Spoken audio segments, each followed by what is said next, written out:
सबसे पहला क्वेश्चन है दोस्तों, गैसोहल पर्यावरण मित्र ईंधन है जो खाली स्थान के मिश्रण से बनता है। इनमें से आपको बताना है कि जो गैसोहल पर्यावरण मित्र ईंधन है वो किसके मिश्रण से बनता है। इसका राइट आंसर हो जाएगा दोस्तों ऑप्शन नंबर बी यानी पेट्रोल तथा इथेनॉल। जो गैसोहॉल होता है वो पर्यावरण मित्र ईंधन है जो पेट्रोल तथा इथेनॉल के मिश्रण से बनता है। चलिए अगला क्वेश्चन देखते हैं दोस्तों, निम्न में से कौन अम्ल वर्षा से सबसे ज़्यादा प्रभावित होता है। चार ऑप्शन है आपके पास, बताना है कि इनमें से कौन सबसे ज़्यादा अम्ल वर्षा से प्रभावित होता है। इसका राइट आंसर हो जाएगा दोस्तों ऑप्शन नंबर बी यानी मछली, फिश। अम्ल वर्षा जो कि अम्ल वर्षा में सल्फ्यूरिक अम्ल की मात्रा नाइट्रिक अम्ल की अपेक्षा अधिक होती है। अम्ल वर्षा से तालाबों की मछलियों की संख्या घट जाती है। अम्ल वर्षा के प्रभाव से तालाबों के पीएच मान कम होने से मछलियां मरने लगती हैं तथा इनके अंडों से बच्चे नहीं निकल पाते हैं। चलिए अगला क्वेश्चन देख लेते हैं, मवेशियों में अर्गोटिज्म रोग होता है। चार ऑप्शन है, आपको बताना है कि इनमें से किस मवेशियों में अर्गोटिज्म रोग किसके द्वारा होता है। तो इसका राइट आंसर हो जाएगा ऑप्शन नंबर सी यानी कवक द्वारा। जो मवेशियों में अर्गोटिज्म रोग होता है नामक कवक द्वारा होता है। इस रोग में मवेशी खाना बंद कर देता है और सुस्त हो जाता है। चलिए अगला क्वेश्चन देख लेते हैं, गले का सजर्म दाह का कारण है। चार ऑप्शन है आपके पास, बताना है कि गले का सजर्म दाह का कारण क्या है। तो इसका राइट आंसर हो जाएगा दोस्तों ऑप्शन नंबर ए यानी जीवाणु। गले में जीवाणु के कारण दाह होता है जिससे गले में जलन होती है। इस रोग के होने से खाना खाने में परेशानी होती है। चलिए अगला क्वेश्चन देख लेते हैं दोस्तों, निम्नलिखित में से किस जोड़े का गलत मिलान हुआ है। इनमें से आपको बताना है कि कौन सा गलत मिलान है। इसके राइट आंसर बात करें दोस्तों, इसका राइट आंसर हो जाएगा ऑप्शन नंबर डी यानी पीलिया गला। आपको बता दें कि जो इंसेफेलाइटिस होता है वो मस्तिष्क में होता है और बृहदान्त होता है वो कोलन में शोथ कोलन में होता है और हेपेटाइटिस जो होता है यकृत में होता है। लेकिन पीलिया जो होता है वो भी एक गला में नहीं होता है, पीलिया भी किस में होता है तो यकृत में होता है। संक्रमणीय बीमारी जैसे कॉलरा को फैलने से रोकने के लिए क्या ज़रूरी है। इनमें से आपको बनाना है जो संक्रमणीय बीमारी कॉलरा हो जाता है उसे फैलने से रोकने के लिए क्या सुरक्षा उपाय करना चाहिए। तो इसका राइट आंसर हो जाएगा ऑप्शन नंबर सी यानी लोगों को शिक्षित करें कि उबला हुआ पानी पिए और खुला खाना न खाएं। कॉलरा जिसे हम हैजा भी कहते हैं यह एक संक्रमणीय बीमारियों से बचने के लिए लोगों को शिक्षित करें, उबला हुआ पानी पिए और खुला खाना ना खाएं। चलिए अगला क्वेश्चन देख लेते हैं, चेचक के टीके की खोज सर्वप्रथम किसने की थी। मोस्ट इंपॉर्टेंट ये क्वेश्चन है दोस्तों एंड मोस्ट रिपीटेड भी है।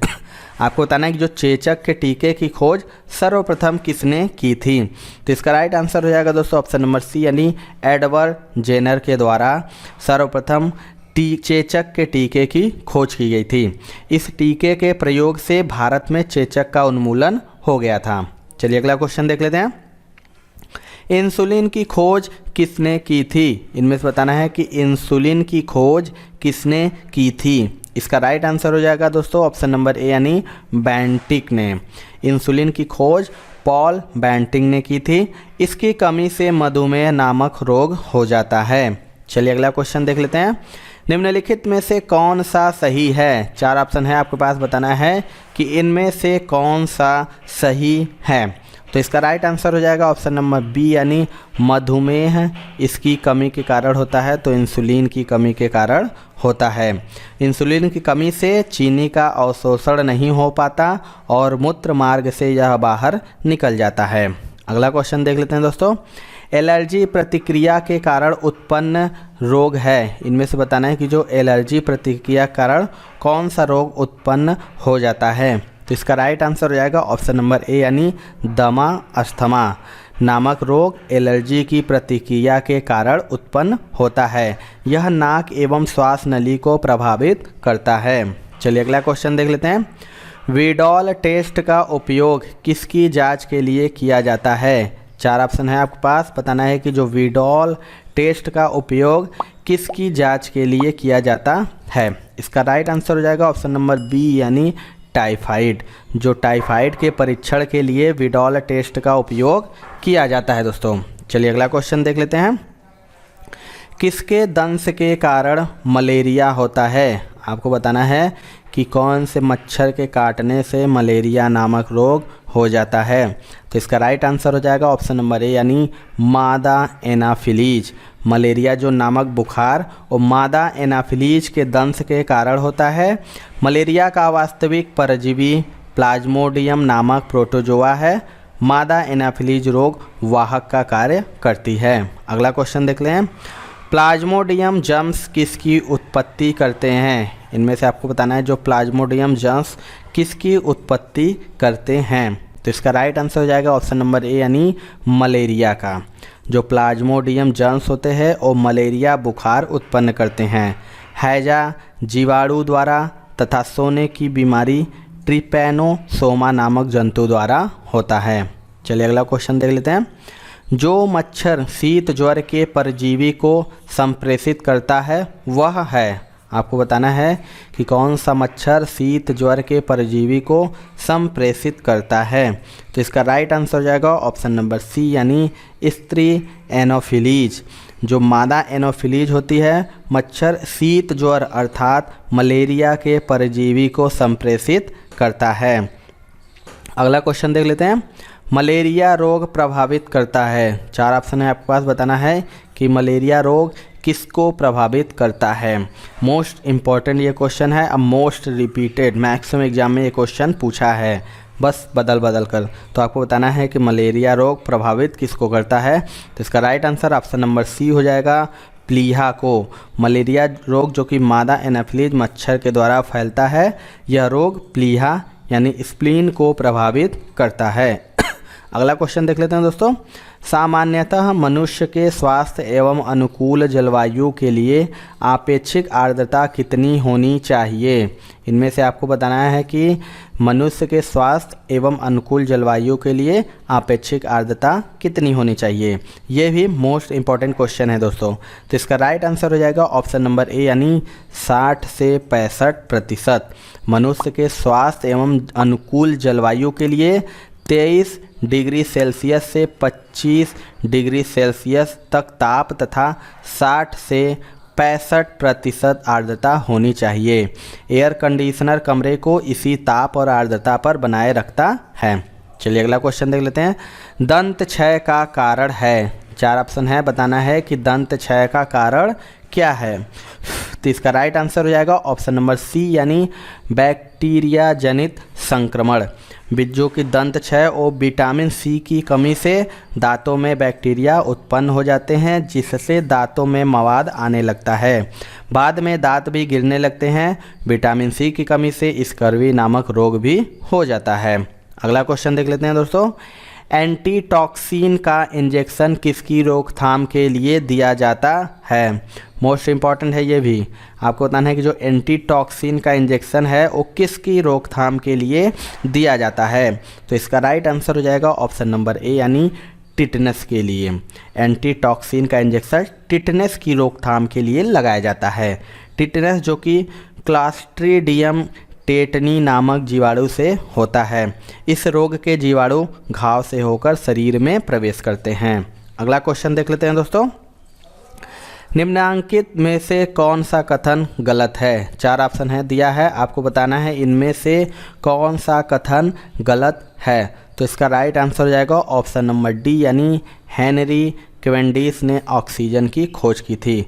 तो बता दें कि ऑक्सीजन की खोज सर्वप्रथम सीले नामक वैज्ञानिक ने किया था। और कब किया था? तो 1872 ईस्वी में। रोनाल्ड रॉस की बात करें इनकी दोस्तों, तो इन्होंने मलेरिया के कारण की खोज की थी। और वास्को डी गामा की बात करें तो भारत का समुद्री मार्ग खोजा था। एडवर्ड जेनर ने चेचक का टीका खोजा था। अगला क्वेश्चन देख लेते हैं। कौन सा रोग ठीक नहीं किया जा सकता? मोस्ट इम्पॉर्टेंट ये भी क्वेश्चन है, मैक्सिमम एग्जाम में ये रिपीट होता है। आपको बताना है कि इनमें से कौन सा रोग ठीक नहीं किया जा सकता। इसका राइट आंसर हो जाएगा दोस्तों ऑप्शन नंबर ए यानी कलर ब्लाइंडनेस।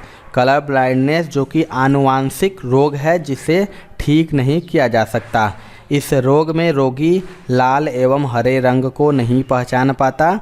इस रोग को लाल हरा अंधापन भी कहते हैं। अगला क्वेश्चन देख लेते हैं।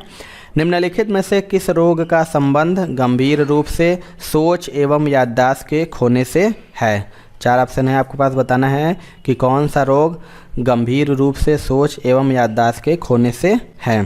तो इसका राइट आंसर हो जाएगा ऑप्शन नंबर बी यानी अल्जाइमर रोग। अल्जाइमर रोग में मनुष्य की सोच और याददाश्त शक्ति खो जाती है। सामान्यतः यह रोग वृद्धावस्था में होता है। अगला क्वेश्चन चलिए देख लेते हैं। निम्न में से कौन स्ट्रोक के खतरे के लिए एक गौण कारण है? 4 ऑप्शन है आपके पास, बताना है कि कौन स्ट्रोक के खतरे के लिए एक गौण कारण है। तो इसका राइट आंसर हो जाएगा ऑप्शन नंबर सी यानी डायबिटीज। स्ट्रोक से खतरे के लिए मुख्य कारक उच्च रक्तचाप, शारीरिक अक्रियता एवं धूम्रपान इत्यादि है। डायबिटीज इसका गौण कारक है। अगला क्वेश्चन देख लेते हैं दोस्तों। ऑन्कोलॉजी किसका अध्ययन है? 4 ऑप्शन है आपके पास, बताना है कि ऑन्कोलॉजी किसका अध्ययन है। इसका राइट आंसर हो जाएगा ऑप्शन नंबर बी यानी कैंसर का। ऑन्कोलॉजी जीव विज्ञान की वह शाखा है जिसमें कैंसर का अध्ययन किया जाता है। कैंसर में ऑन्कोजेंस का परिवर्धन होता है। अगला क्वेश्चन देख लेते हैं दोस्तों। एवियन इन्फ्लुएंजा यानी बर्ड फ्लू विषाणु को निम्न में से निरूपित किया जाता है। आपको बताना है कि जो बर्ड फ्लू होता है इनमें से किसके द्वारा निरूपित किया जाता है। तो इसका राइट आंसर हो जाएगा दोस्तों ऑप्शन नंबर डी यानी H5N1। बर्ड फ्लू जो कि एक प्रकार का विषाणु जनित रोग है जो मुर्गियों में होता है। इसका विषाणु H5N1 है। बर्ड फ्लू का मुख्य कारक इन्फ्लुएंजा वायरस होता है। अगला क्वेश्चन देख लेते हैं दोस्तों।